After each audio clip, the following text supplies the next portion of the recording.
Fantastiskt. Helt otroligt. Och direkt efter segermelodin så ska jag försöka återkomma. Agneta Fältskog först, Annie Frid Lyngstad sedan. Ja, det är alltså så här det ser ut när svensk musikhistoria skrivs. De 4 i ABBA tar emot folkets jubel. Men bredvid dem står en gubbe till. Vem är han? Och är det någon som kommer ihåg honom idag?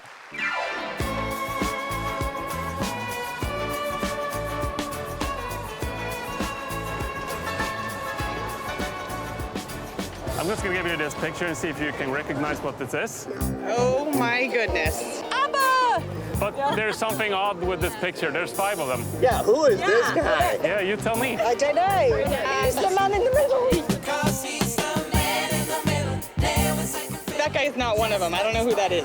I don't know. No, I don't know. Is he the Swedish Prime Minister? Their dad? I don't know. I was only 10 years old, for God's sake. Oh, that's Benny Hill, isn't it? No, it's not.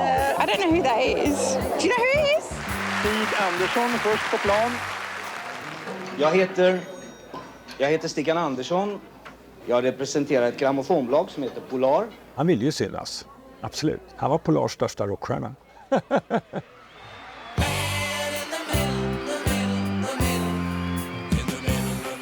I really think without Stig Anderson we wouldn't have ABBA 50 years later. När jag pratade med honom så sa han att jag siktade mot månen. Och dit nådde jag.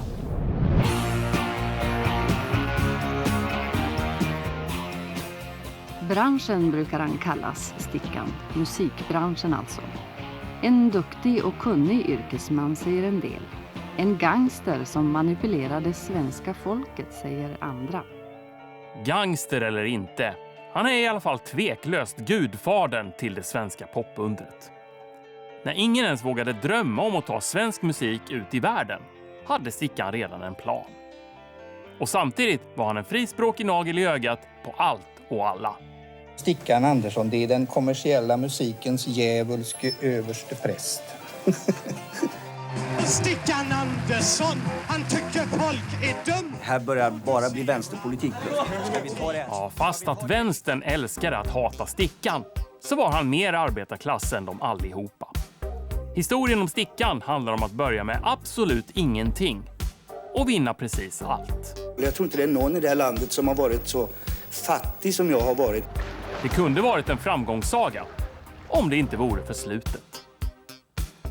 För han gjorde sig också ovän för livet med dem som tog honom till toppen. Ja, vad var det som hände egentligen? Fråga inte mig, fråga dem. Ja, för att söka svaren om Stickan måste vi åka ner i källaren. Allting var så sagoligt från den dag jag mötte dig och livet var... Ja, vi är långt ifrån högteknologisk ABBA-show i London. Vi är på Västergötlands museum i Skara. Här i källaren finns Stickans eget arkiv. Jag som går omkring här heter Håkan Törn.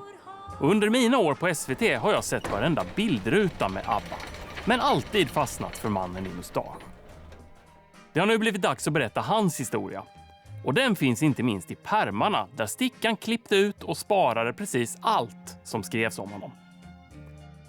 Att bläddra är en påminnelse om hur stort allt blev. Men också hur smått det började. Ja, idag står Stickans staty framför sitt gamla barndomshem i Hova i Västergötland. Men när han föds på 1930-talet är Stig Erik Leopold Andersson snarare ett barn man vill hålla tyst om. Alltså pappa, han hade ingen pappa. Jag vet inte om de försköts, men det var inte enkelt. Så att, nej, det är klart det var sjukt jobbigt. Jag är ju född fattig så jag fick ju lära mig verkligen att börja jobba ganska tidigt. När jag gick i skolan så fick jag elda i skolans alla spisar. Och det innebar att man måste vara där minst en timme tidigare och försöka få eld i de här åbäckorna som stod där. Jag tror att väldigt, väldigt tidigt var han väldigt målinriktad. Och det tyder ju allt det här på. Tända spisar i skolan, krita fotbollsplaner. köra matbud. Alltså han gjorde allt han kunde för att få in pengar. Ja, det är sån brist på pengar att unge Stig måste börja jobba istället för att börja högstadiet. Och när hans driv möter musiken, ja, då händer det grejer. Han skriver spexiga låtar för lokalrevyer. Och så småningom hamnar de på Stenkaka. Både med Stickan själv, men också andra artister. Raska klackar slår när livets sambo går, Fridas vänner blir galen. Men inget av det här betyder ju att framtiden ligger utstakad. Hans 50-tal präglas av folkhögskola och eviga folkparksturnéer. Men i slutet av årtiondet har Stickan fast jobb som lärare, men också fru och 2 barn. Slutar han turnera och skriva låtar för det? Knappast. Han har sett varenda folkpark i hela Sverige. 2, 1. Ja, Marie var förvisso för liten för folkparkerna, men började tidigt gå i pappas fotspår. Först på skiva, sen kontoret och så småningom som sin egen skivbolagsboss. Men de tidiga minnena av pappa Stickan handlar mest om att säga hej då. Pappa, kom hem. När kommer du, pappa? Jag minns när jag var liten. Han åkte ut på turné, han och Minimal Åström. Och så skulle de ut och spela. Det var hans helg i början liksom så. När det är knas på vår nya magister. Nej, Stickan är ingen vanlig magister. När läxorna är rättade fortsätter han kvällarna med att skriva nya låtar. Vi hänger med. En del blir hits, andra vänder upp och ner på hela tillvaron för folkskollärare Andersson. Jag tyckte om att jobba som lärare. Jag tyckte det var kul. Då. Det är möjligt att jag hade hållit på fortfarande om inte det hade varit för Är du kär i mig ännu, Klas-Göran? Har du kvar dina känslor för mig? Det var absoluta vändpunkten, ja, därför att den blev ju en oerhörd framgång. Är du kär i mig ännu, Klas-Göran är låten som gör Barbro Svensson till hela Sveriges Lill-Babs 1959. Och för Stickan innebär den så mycket jobb att hans fru Gudrun till slut sätter ner foten. Det var nog mamma som såg till att det går inte liksom att ha dubbla arbeten. Det funkar inte. Så att då sa hon bara att nu slutar du som lärare och nu måste du nu startar vi ett företag. Och det var så det blev. När jag gick ut från skolgården så kände jag mig ungefär som jag hoppade ut utan fallskärm. Det hade ju att göra med att man var väldigt orolig för framtiden. För det berodde ju helt på vad man gjorde själv. Va? Men det var också mycket min fru som naturligtvis stöttade mig. Som gjorde att jag vågade göra det. Alltså, utan mamma så hade det liksom rasat för länge sedan. Hon var den som stabiliserade företaget. Stickan själv, oss barn. Men det skulle alla fungerat utan henne. Stickan och Gudrun startar musikförlaget Sweden Music, som trots det kaxiga namnet drivs från familjen Anderssons köksbord i Tullinge. Men det som ska göra Sweden Music internationellt är faktiskt den bonnige Klas-Göran. Ja, han blir Kusta i Finland, Klaus-Jörgen i Danmark, Karl-Johan i Norge. Ja, Stickans skapelse når till och med Holland, där han får heta Rocking Billy. Och nu blir det åka av för Stickan. Och på sina resor i Europa får han lära sig hur förlagsbranschen funkar. Man kan inte bara sälja låtar utomlands. Det går också att köpa internationella hits och sen ge dem en svensk text.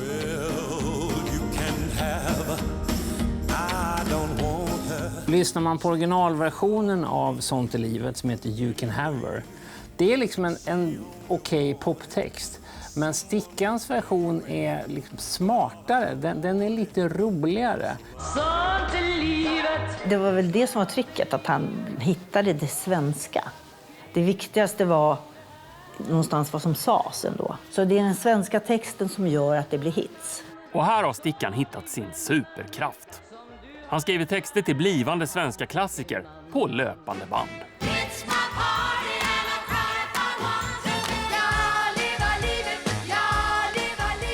Sadie, the cleaning lady.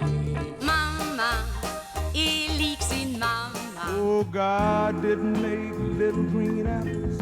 Gud gjorde ej gröna små äpplen. Det finns inga hav och finns inga öar i så fall.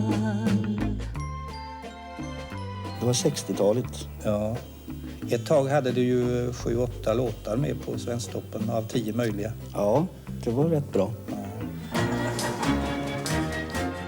Nej, men han hade ett väldigt högt arbetstempo. En dans på rosor. Ingen kan lova dig en dans på rosor. Och det är ju det jag kommer ihåg när jag var liten. De kom hem, vi käkade middag vid 5 och sen gick han in i sitt arbetsrum och började jobba. Och då har han jobbat hela dagen innan också? Ja, men på kvällarna skrev han texterna. Ja, och detta är utöver att åka runt i Europa som handelsresande i hits. Men den största svensktoppsframgången hittar Stickan vare sig i London eller Bryssel, utan i Västervik. Jag ska be att få hälsa välkomna hit till Folkets park ikväll i Västervik och har här med nöjet presentera Hootin' Annie Sing. Vi hade då varit på jakt efter en grupp som sjöng på svenska. En del blir miljonärer och lyckade affärer. Och vi tyckte att det var helt fantastiskt därför att de lät så bra. Jag tog följaktligen bilen och åkte ner till Västervik. Han kom i en vit B18 köpt för Claes-Göran pengar. Och det, vad vi var impade. Ja, sångaren Björn Ulvaeus och hans Hootin' Annie Singers är först ut på Polar. Skivbolaget Stickan startar med producenten Bengt Bernhag. Marianne, jag vet ingen lika fin. Svärmorsdrömmarna från Småland blir kungar på Svensktoppen. Och Björn, en stor flickidol. Ja, 60-talet är rekordår i Sverige och för Stickan. Den gamle folkskolläraren är nu en av musik-Sveriges mäktigaste. Men när Polar växer så det knakar behövs det mer personal. En som söker sitt första och kanske också sista jobb hos Stickan är den här kvinnan. Varför gör man egentligen ett tv-program om Stickan Andersson? Man kunde lika väl göra ett program om Stickans sekreterare Görel. Ja, Görel är alltså Görel Hansen.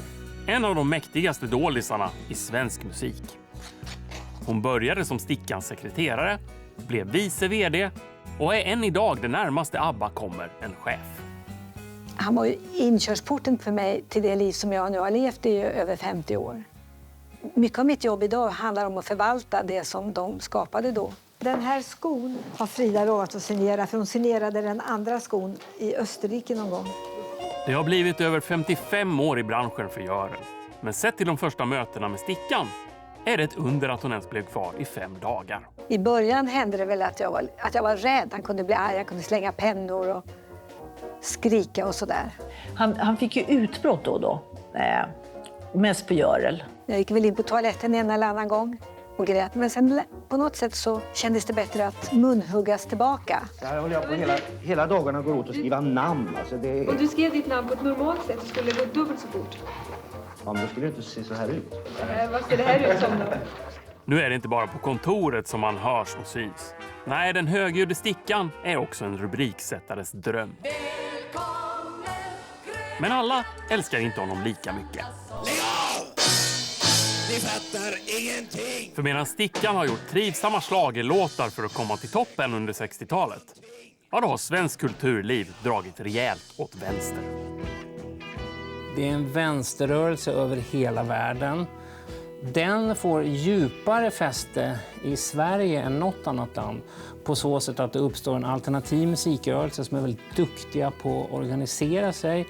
Så att de fick ju väldigt mycket makt faktiskt, vilket de ville ha. Så tänkte vi ta tillfället i akt och spela en låt om maktstrukturerna. Den nya musikrörelsen kallas ofta proggen. Och för dem blir musikens främsta uppgift att vara politisk, helst vänster.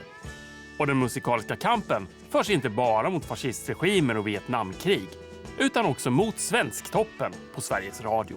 Jag tror att den ideologiska och politiska miljöförstöring som utgår från Svensktoppen, den kan knappast överskattas. Dröm är dröm och saga, saga. Ja, för låtarna på Svensktoppen tar sällan politisk ställning. Och enligt proggarna är det värsta man kan göra. Ja, rent av det mest politiska. Svensktoppens politiska budskap kan sammanfattas så här. Dröm och handla icke. De är politiskt värderande i och med att de aldrig uppmanar till kamp. Vissa kritiker hävdar att de melodier du skriver är politiska och dessutom borgerliga. Svaret är nej, de är inte politiska. Men om de vore det, skulle det då vara något fel på att de i så fall var borgerliga? Ja, det där är en åsikt han är väldigt ensam om i Kultursverige. I Kvällsöppet Stockholm ikväll. Behöver vi Svensktoppen? Det märks inte minst när Svensktoppen debatteras i SVT 1972. Här kunde radion ha gått in och försökt driva en egen aktiv kulturpolitik genom att visa för folk att det finns en musik som handlar om verkligheten, som kan hjälpa folk att föra en kamp för att förändra verkligheten. Jag tror vi ska för det första börja med att ta ner den här diskussionen lite granna så att vi här börjar bara bli vänsterpolitik plötsligt. Ska vi ta det lite granna allvarligt? Nej, jag är helt opolitisk när jag sysslar med det här. Låt mig förklara så här. Ja, det spelar nog ingen roll vad Stickan säger. Vid det här laget har diskussionen gått så långt att en vemodig låt med Hootenanny Singers förvandlats till en samhällsfara. Det finns ingen som kan ändra det som sker. Att människan är maktlös, det är ett genomgående tema hos Stickan Andersson. Om nu 2 miljoner människor går omkring och nynnar "det finns ingen som kan ändra det som sker", då är det en väldigt effektiv indoktrinering. De ledande figurerna i musikrörelsen hade läst på universitet. Stickans bakgrund var lägre än arbetarklass. Ändå tyckte sig proggarna veta bättre vad vanligt folk borde lyssna på. Låt mig säga att jag tycker att många kritiker i det här landet har en herrefolksmentalitet som jag tycker är kuslig. Ja, men hela den här debatten ska faktiskt få reella konsekvenser. På plats finns också yrkestrubadurernas förening som menar att det är orättvis konkurrens att Stickan köpt sina melodier utomlands. Ja, felet är ju det att vi tycker alltså att Svensktoppen borde vara svensk. Det är bara i diktaturländer man har försökt att ändra på det på konstgjord väg. Och det fungerar inte riktigt. Men något diktatursnack biter inte på Sveriges Radio. Man införde en klausul som man nästan kallade för en anti-Stickan-klausul. Så att från och med det så var det tvunget då att vara både svensk musik och svensk text. Och där försvann ju då Stickan. Stickan vänstern 01. Så vad ska han göra när hela affärsmodellen är raserad? Stickan tänker större och internationellt och satsar allt på ett fenomen som ska få hela världen att dansa. Ja, men han skulle introducera jänka i USA. Va? Ja. Du, grabbar, det är dags nu. Ja, det är alltså med det här. Den finska sällskapsdansen jänka som Stickan tänker lägga Amerika för sina fötter. Och det finns också bilder på hur han åker runt då i New York till advokater och skivbolag och förlag för att introducera detta med jänka som är liksom jättestort i Finland och i Sverige. Ingen annanstans, tror jag. Men precis som i dansen blir det 1 steg fram och 2 steg bak. Men han gjorde ett försök i alla fall. Som tur är kliver in en ny lovande låtskrivare på kontoret i början av 70-talet. Du lilla barn, vad blir av dig när du väl har vuxit upp? Här är Ted Gärdestad, som är en av de få som får en chans. Ja, det är alltså 15-årige Ted Gärdestad som Stickan hoppas på. Tillsammans med Polars nyanställda producenter Benny Andersson från Hepstars och Björn från Hootenanny Singers. Och här är Teds första möte med Stickan Andersson. Jag ska tala om för er vad som kommer att hända om vi har tur. Och har vi inte det så är det bra att veta vad som kunde ha hänt. Ja, fast här har man inte bara tur. Man har talang också. Vilken härlig dag.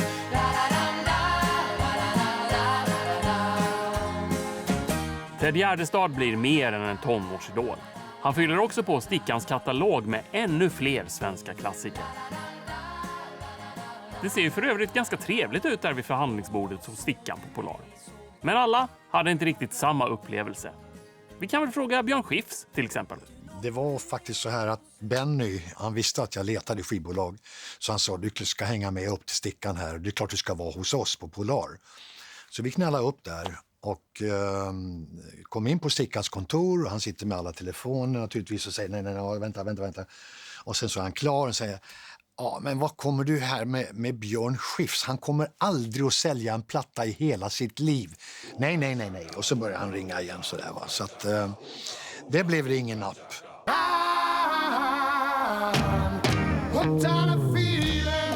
Ja, det gick ju helt okej för Björn Skifs ändå. En som däremot hade kontrakt på Polar var Harpo. Men efter en konflikt med chefen började han se sig om efter andra bolag. Men då blir Stickan inte glad. När jag kommer in på hans rum i alla fall så blir han ju galen och skäller ut mig och säger att jag inte skrivit några bra låtar, jag var en sopa, jag skulle aldrig få göra en skiva och jag skulle aldrig slå igenom och så. Och då tyckte jag, men vad bra, då kan vi ju riva grammofonkontraktet. Och så gjorde han det.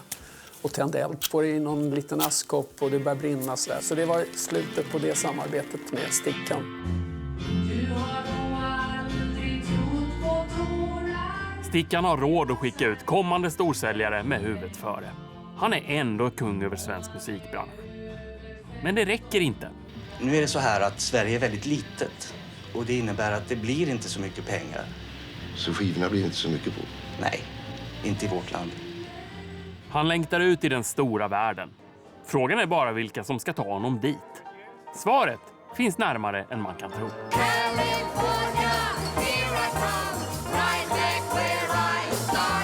Och här står de tillsammans i tv för första gången.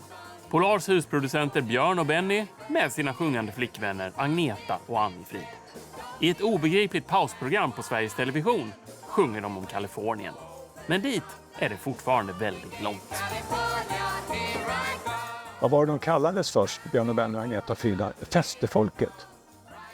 Stod på Berns, stod på krogscener i Göteborg, Malmö tror jag också. Ja, Thomas Ledin kommer senare bli artist på Polar och gift med Stickans dotter Marie. Men också följa med det där festefolket på världsturné. Där och då låter det dock som en omöjlighet för alla, utom Stickan. Att han såg att nej men det här, det är råmaterialet för en internationell grupp. Det är... Stenhårt trodde han att det vi gjorde i Sverige absolut skulle gälla även internationellt. Han sa väldigt tidigt. Han peppade oss så oerhört hela tiden. Och sa alltså en gång kommer ni att skriva en världshit.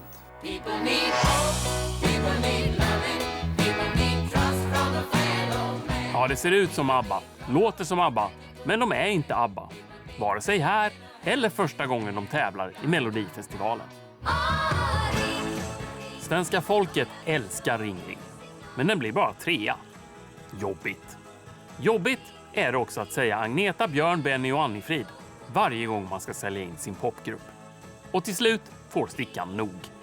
Den första gången jag kom på det här med initialerna och började kalla dem för ABBA så det gjorde jag på skämt först i tidningarna. För jag sa att jag kan inte kasta bort halva mitt liv på att uttala de här 4 namn varje gång. Så att om jag säger ABBA så får det bli på skoj. Och så vande de sig. Så till 1974 har de inte bara blivit ABBA, utan också Sveriges representant i Eurovision. Efter den här kvällen kommer inget vara sig likt. Fantastiskt! Helt otroligt!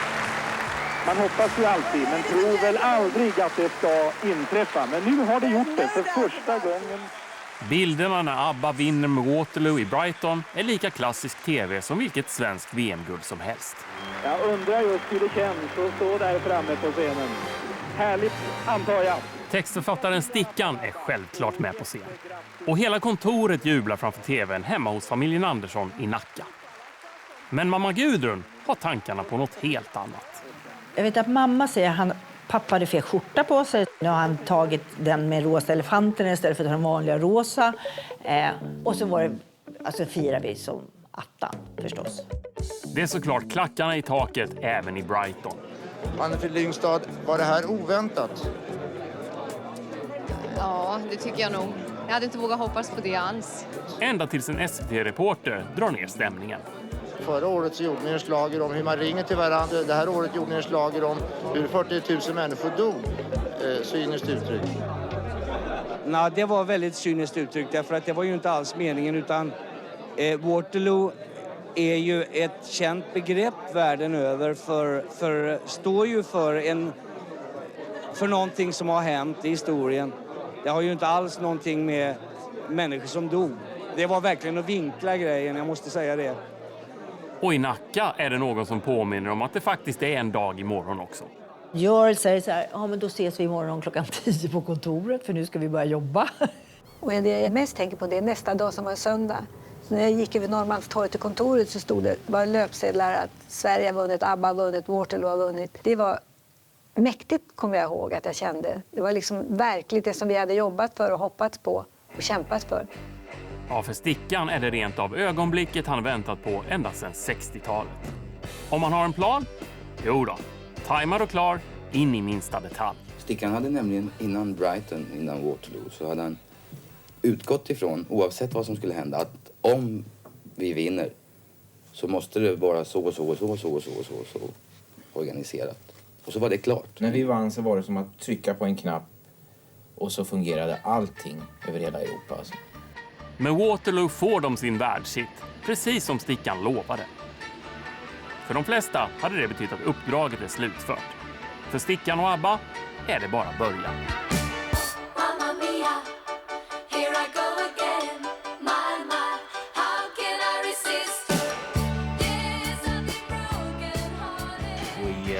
Are interested of the ABBA recordings in Holland. I can't see any obstacles. Ja, så här hands-on måste Stickan jobba i varje land där ABBA ges ut. För att guldskivorna ska trilla in från Holland och Danmark och Norge och... Jag kan fortsätta uppräkningen om du vill. 800 000 i Australien. 450 000 i England. 300 000 i Tyskland etc. etc.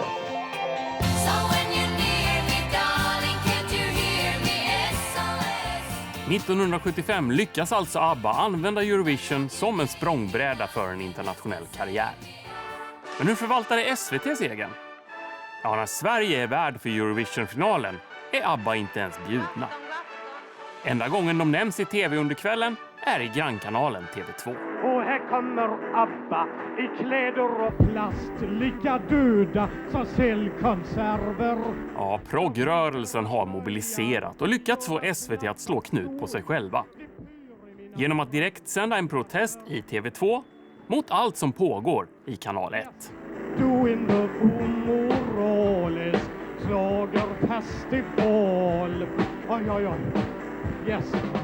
Och såklart är det inte bara ABBA som hånas på bästa sändningstid. Utan också proggens ärkefiende nummer 1. Stickan Andersson, han tycker folk är dum. Producerar romantik. Men kärleken är stark så Stickan får en spark som passar ett cyniskt svin. Du används i ligen här som exempel på dålig musiksmak. Ja. Man ska ju alltid ha någon att spotta på. Man menar att du har ingen förståelse för progressiv musik. Skitsnack. Är det? Är det? Ja, visst. Aha. Blev du tyst nu? Ja. Stickan var egentligen perfekt för dem. Att om inte Stickan hade funnits så hade de nästan behövt uppfinna en person som Stickan. Ungefär som att i en film så behöver man en bra skurk. Politik för mig är lite för allvarligt för att blabbas bort med lite felaktiga gitarrackord. De kan ju inte ens spela många utav dem, det är det jag menar. Ja, som ni hör, kriget mellan Stickan och proggen fortsätter. Och när han blir klippdocka på omslaget till musikrörelsens egen tidning tänker man väl att nu blir Stickan vansinnig. Eller också inte. För det finns ju andra tidningar att läsa än Musikens makt. För Stickan är amerikanska Billboard Bibeln. Ända sedan 60-talet har han köpt annonsplats i tidningen. Nu är det Billboard som kommer till Stickan och utser honom till Trendsetter of the Year. I think what made Stig so appreciated in America is that he did it all. Published their music, wrote their lyrics, managed the band, owned the record label. So he wasn't just one of those things. He was all of those things. Ja, Stickan kan egentligen lämna tjafset i Sverige bakom sig. ABBA blir allt mer självklara på världens topplistor. Men när hitsen skapas är det mindre popglamour och mer som ett avsnitt av Vi på Saltkråkan. Björn och Benny och Stickan. Alla tre har sommarställen på samma ö, Vigsö. Och Björn och Benny sitter och skriver i en liten stuga. 100 meter från Stickan. Här är det alltså Abbas musikverkstad. Vad vi gör här, det är nästan mer att vi gör melodier som man ska kunna ha kvar i huvudet, va? Beskriv, visa. Ja, det är lite svårt, va? Men det är, man tar det här. man sitter och spelar länge. Var kommer orden sen då? Ja, det kan gå... Ofta är det ju Stickan som skriver texterna. Och så kommer de ner till Stickan när de är klara med en låt som de tycker är bra. Så säger Stickan ja eller nej och eller börjar skriva texter. Och... Jag vet att Stickan lägger ner massor med jobb på just att få en idé, en hake i texten där det finns en hake i melodin till exempel. Det är det som tar tid, tror jag.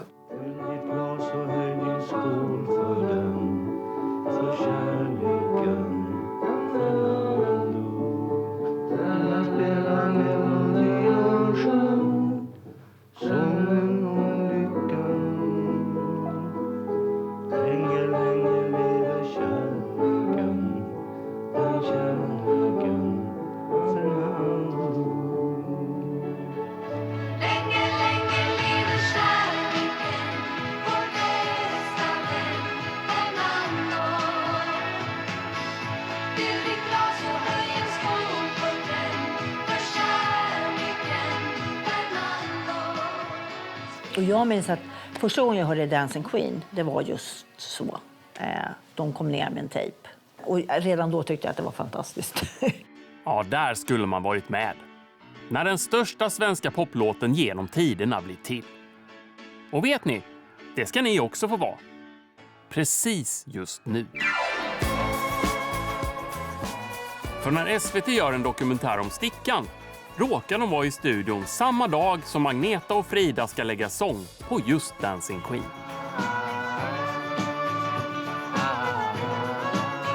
Är det Moe det där? Nej, det är klavier. Nu börjar sången här, va?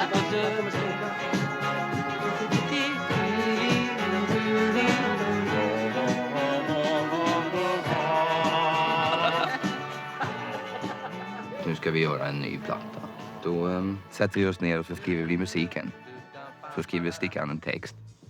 Det tar 20 minuter. Från det kommer det, va? Nej, det där är alldeles fel. Det är 20 minuter. Ja, det står så mycket i tidningarna. Ja, varannan rad som står i tidningarna är i princip lögn, i varje fall vad som står om oss. Men det tar väldigt lång tid att göra låtar. Looking out for another, anyone will do. You're in the mood for a dance. And when you get the chance. Ja, varken tv-teamet ABBA eller Stickan kan nog ana vad de ställt till med i studion den där septemberdagen 1975. Men det ska de snart få reda på. Agneta, Bjorn, Benny and Annafred, you can start packing. This week, you've got the most popular song in America. För om ABBA var stora innan är det ingenting mot vad de blir nu. En gång lovade ju Stickan, Björn och Benny att de skulle skriva en världshit. Men där hade han fel. Det blev sådär 20 stycken. Och Stickan får nog också jobba 20 gånger hårdare än vad han hade räknat med. Men var han än åker i världen och hur lyxiga hotell han än checkar in på är fattigpojken från Hova någonstans alltid med honom. På alla hotellrum så skulle man ta ut minibaren och ställa den vid sidan. Sen fick man gå ut på stan och köpa vad man nu ville ha i sin minibar. Men vi fick inte ta någonting i minibarerna. Det var absolut förbjudet, för det var för dyrt. Ja, och många hotellnätter blir det. För ABBA är störst i ungefär alla tidszoner samtidigt. Vi verkar inte huset. Det går bra. Och fy fan, de slår ihjäl varandra. ABBA, den mest sålda gruppen i skivindustrins historia, står det på reklamskylten, som är den största man kunnat uppringa i hela Hollywood. I live, I breathe, I eat, I sleep. Har ni filmat paraplyerna där ute?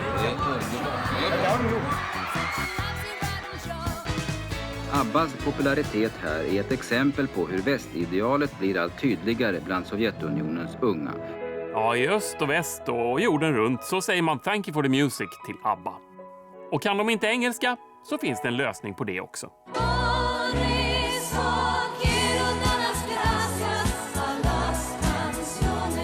Men hårdast jobbar Stickan ändå på kontoret hemma i Stockholm. Jag upplevde att han hade en enorm energi.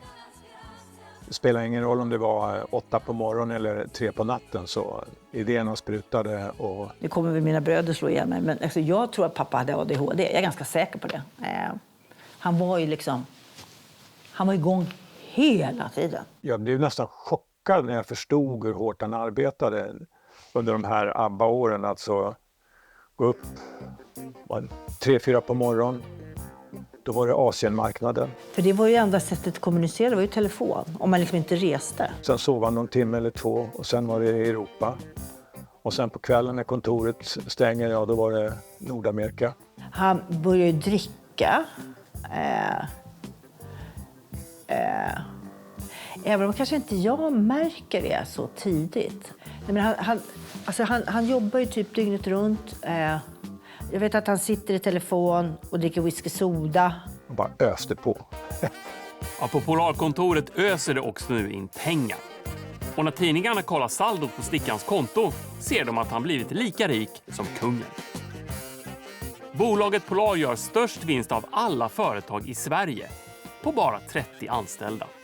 Nu ska jag alltså se till att vi placerar de pengarna. De pengar, observera det, som blir över sedan vi har betalt personligen 80% skatt. I första hand så är det väl konungariket Sverige som tjänar en del pengar på oss.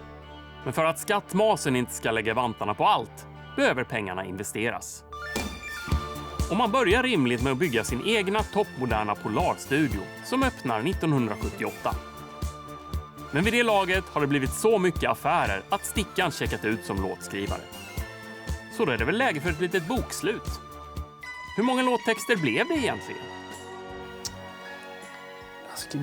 Det finns olika uppgifter. Jag kommer inte ihåg vilken jag skriver i boken nu. Du skriver 3000. 3000, som jag försökte kolla med Maria också. Jag har ju hört någonting på 3000, men jag tror inte att det är så. Men det kanske är 2000. Stickan själv har väl skrivit sådär en 5000 schlagertexter. Här är alltså Stickans 6000 texter. Stämmer det ungefär? Eller har du något att anmärka? Jag vet inte. Ja, nu verkar inte Stickan själv hänga med i svängarna längre. Alltså, det är sjukt mycket. Det vet ju Stim. Stim, det är Anton. Hej Anton, det var Håkan på SVT. Tjena Håkan. Nu ska vi äntligen få veta sanningen. Skrev Stickan 3000 låttexter? Eller var det rent av 6000? Jag fick det återkopplat nu. Totalt 767 verk. Men stämmer det verkligen? Det låter ju lägsta laget alltså. Ja, men då ska man också komma ihåg att Paul McCartney har skrivit runt 1100 låtar. Svenska hitmaskinen Max Martin 650. Stickan fick ihop 767. Samtidigt som han var förläggare, skivbolagsdirektör och manager. Jag har fel. Det finns inga märken på den här jävla gitarren. Jag blir det gräl och kiv så avgörs det med kniv, för här är rena vilda västern. Det började med en hambo i Skaraborg och slutade på dansgolv över hela världen. Ja, snacka om musikalisk resa.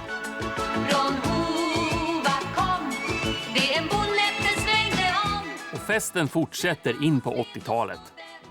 Allra mest firas det i januari 1981, när Stickan fyller 50. ABBA spelar in hyllningslåten Hovas vittne, komplett med musikvideo i full Waterloo-klädsel. Hovas vittne ger aldrig upp. Hovas vittne, full fart framåt, flaggan i topp. Ja, flaggan är sannoliken i topp. Kung Stickan håller hov hemma på Djurgården, omgiven av pampar från näringslivet och hela den stora Polarfamiljen. Men det är också ett medialt event med egen bilaga i Expressen. Det verkar i alla fall varit en kväll att minnas. Var det rent av sista gången alla var så där lyckliga tillsammans? Vem vet? Det vi vet är att nästa gång tidningarna hör av sig så är det inte lika festligt.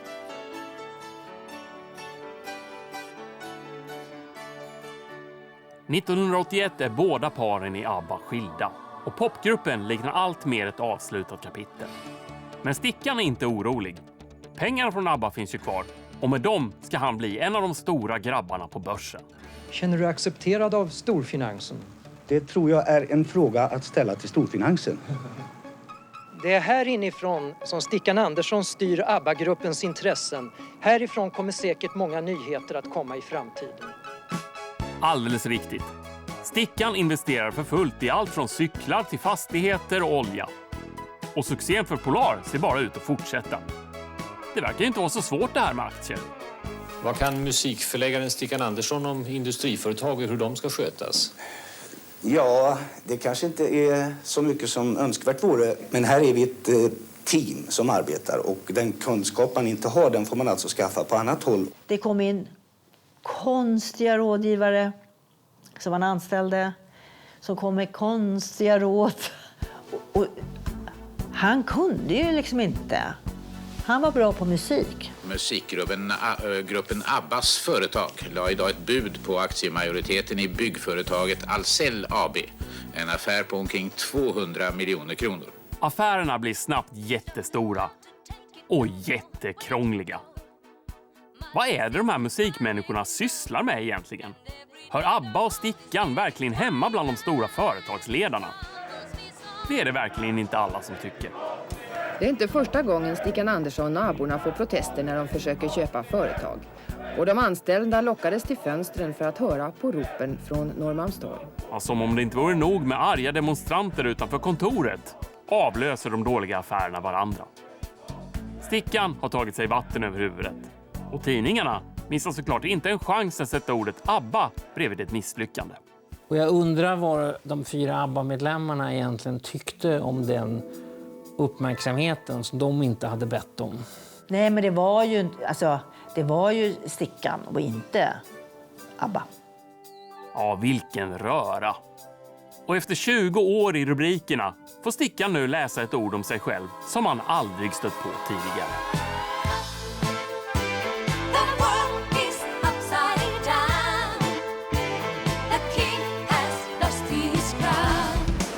Men när Stickan tittar in i Polarstudion kan han ju se att det gör stora investeringar i musik också.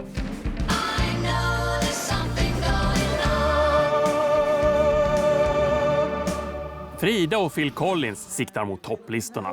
Björn och Benny mot musikalscenen i London.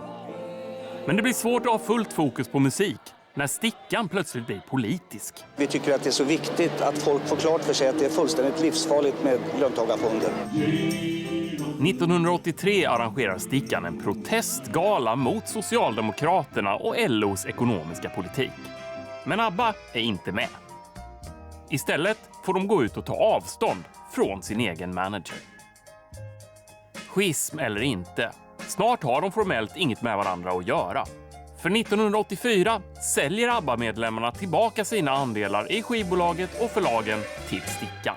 Alla sagor har ett slut. Stickan står ensam kvar. Men det verkar knappast gå någon nöd på honom i det stora huset på Djurgården. Han har vuxit ur poolåldern. Nu är Stickan Andersson istället i Carl Larsson och sonåldern. Hans stora hus på Djurgården i Stockholm är fyllt med dyrbar konst. Villa Ekanäs, det här husets arkitekt. Han fick alltså i uppdrag av första ägaren att här har jag en tavla, rita ett hus som den tavlan ska vara i. Ganska fantastiskt alltså. Ett hus som ritats utifrån en Carl Larsson-tavla. Det är långt ifrån rucklet i Hova där han föddes. Men båtar, konst och miljoner på banken i all ära. I 80-talets Sverige finns ett annat erkännande som är minst lika viktigt. Att tillägnas ett eget avsnitt av SVT:s långkörare, Här är ditt liv. Ja, välkommen till lördagsunderhållning 1986. Lasse Holmqvist överraskar en känd svensk med gäster från personens förflutna. Nu har turen kommit till Stickan. Och det är som upplagt för kändiskavalkad. Stickan Andersson är ju då en av svenskans största personer med track record som ingen är i närheten av. Det man hade förväntat sig att det kunde åtminstone vara någon Bee Gees, någon Olivia Newton-John. Men det är verkligen så att nu ska vi tacka av någon som har varit förbundskapten i handboll i 3 år. Nej, istället blir det en väldigt gubbig och i ärlighetens namn rätt sömnig afton i Malmö. Det enda som håller en vaken är egentligen frågan när ABBA kommer. Om de ens kommer. ABBA har inte splittrats, men samtidigt har inte ABBA gjort någonting på 4 år. Så alla undrar vad händer med ABBA?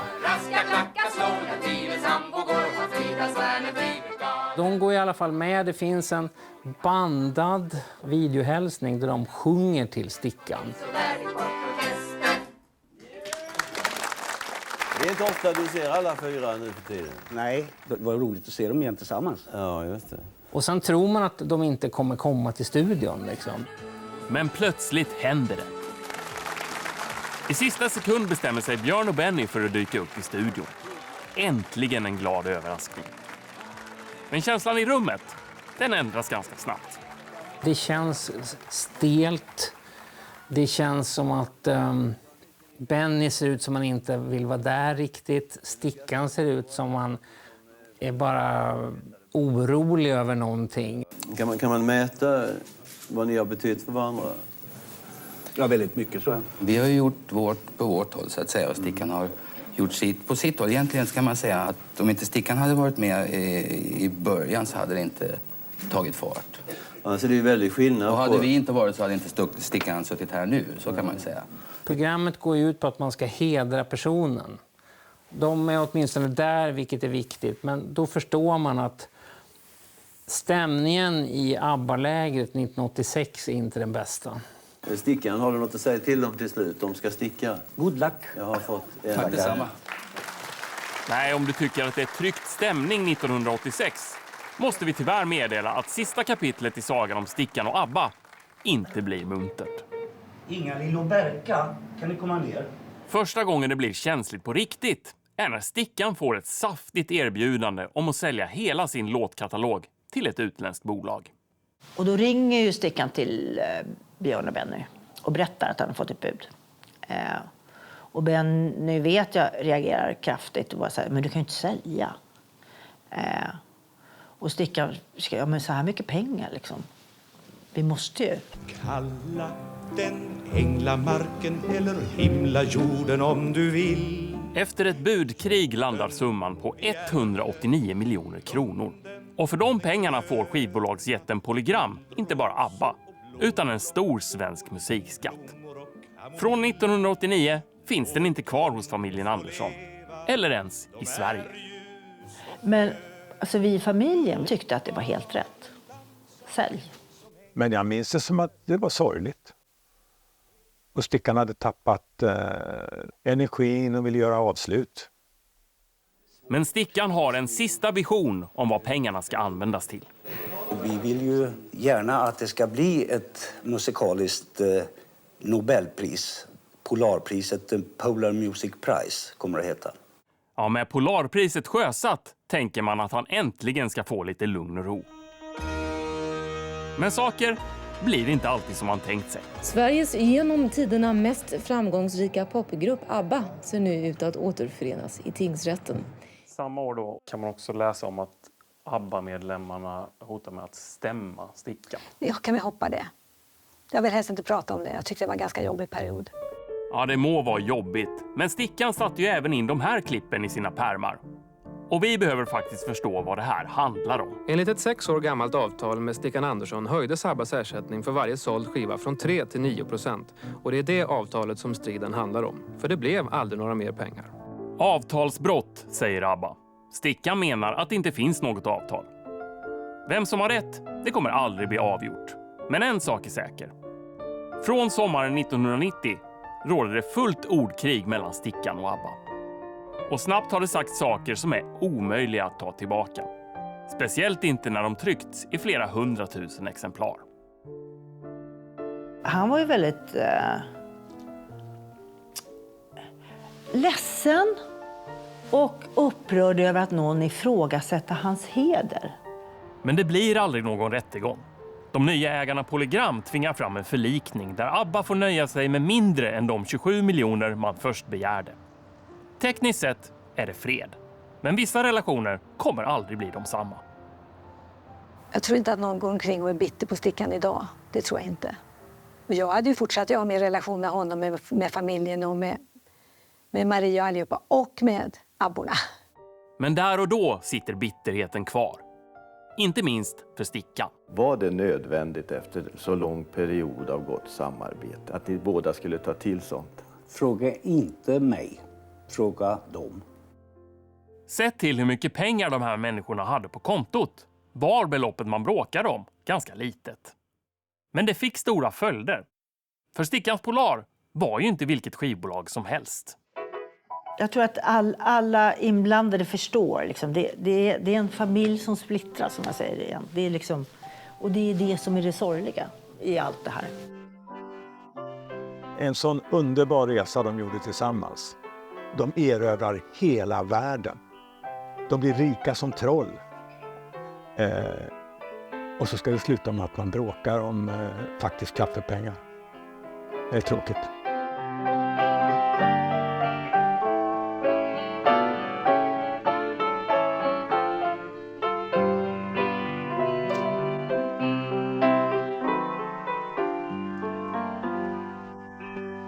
Men 1992 visade sig att sagan om ABBA är långt ifrån över.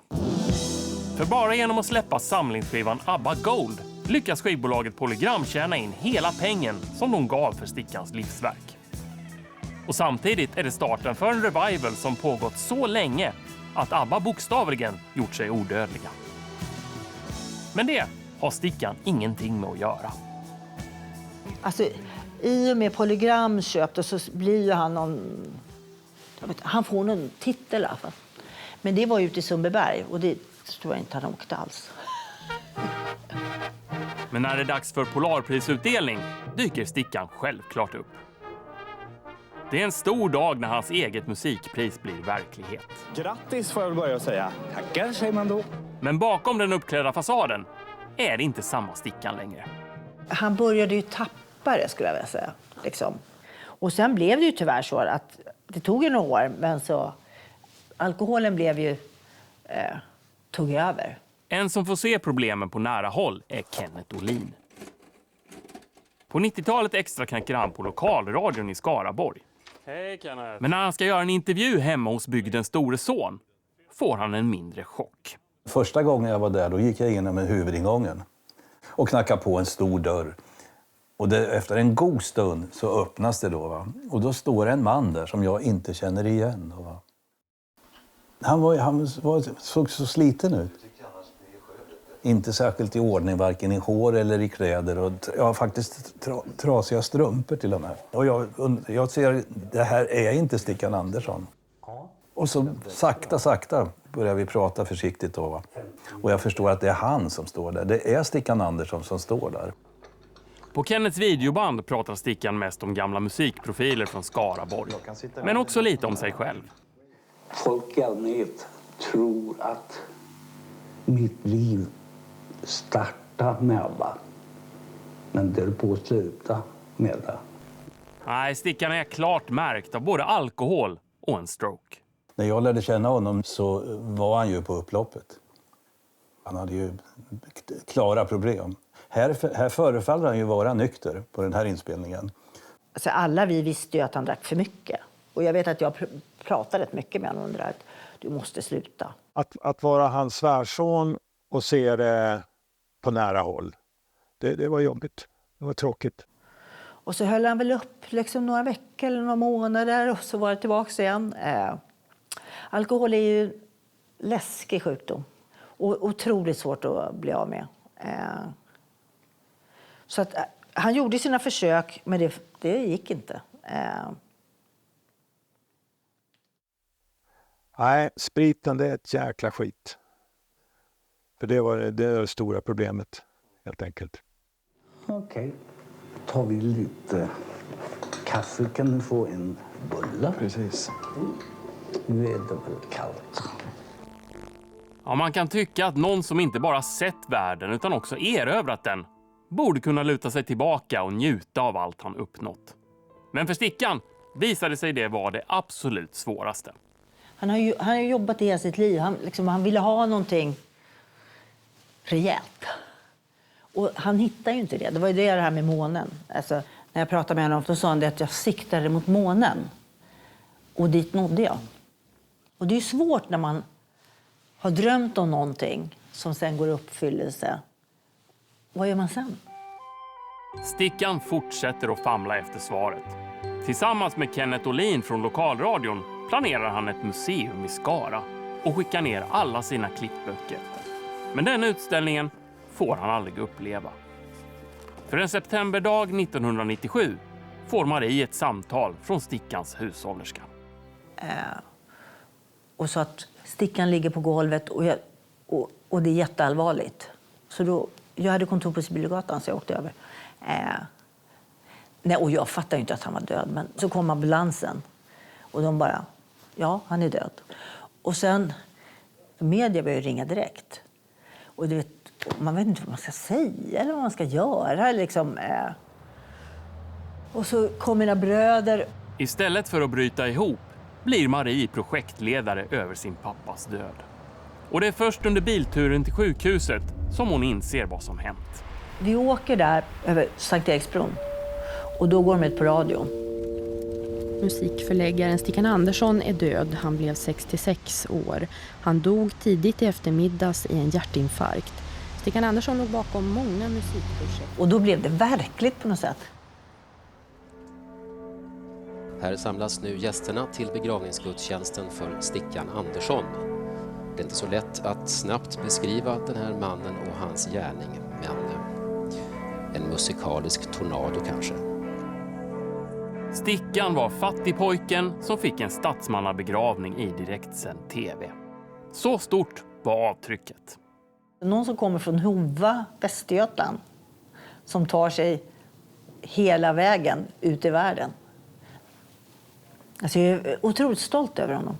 Men när du tänker på honom idag, då, vad känner du då? Någon slags ömhet. Han förblev en kär vän till mig hela tiden. Man saknar honom. Han skulle varit med nu. Helt enkelt. Men hur självklar hans ikonstatus än var då, är han desto mer bortglömd idag. Stickan fick aldrig se sitt musikliv på museum. Och det fick ingen annan heller. Den tänkta utställningen blev kvar i kartongerna i Skara. Men en gång om året bärs han i alla fall ut i rampljuset igen. Här står han, absolut. Han är med oss. Ja, Stickans Polarpris lever vidare. Och med Marie vid rodret har det vuxit sig ganska mäktigt. Jag tror att han blev ganska nöjd med hur det här gjordes, liksom. Hur man hyllar pristagarna. Ja, men mitt i all kunglig glans finns det ändå en detalj på festen som vittnar om att allt började med en hungrig musikant från Skaraborg. Det är Stickans absoluta favoriträtt utav alla. Det handlar om korv. Det beror på att jag älskar korv över allt sunt förnuft. Korv med bröd är liksom heligt för oss och det serverar vi när efterfesten startar. Alltså, det är viktigt. Att vi liksom gör som Stickan vill. Det känns som min viktigaste uppgift. Är det så? Ja, absolut. Jag vill inte ändra på något som liksom...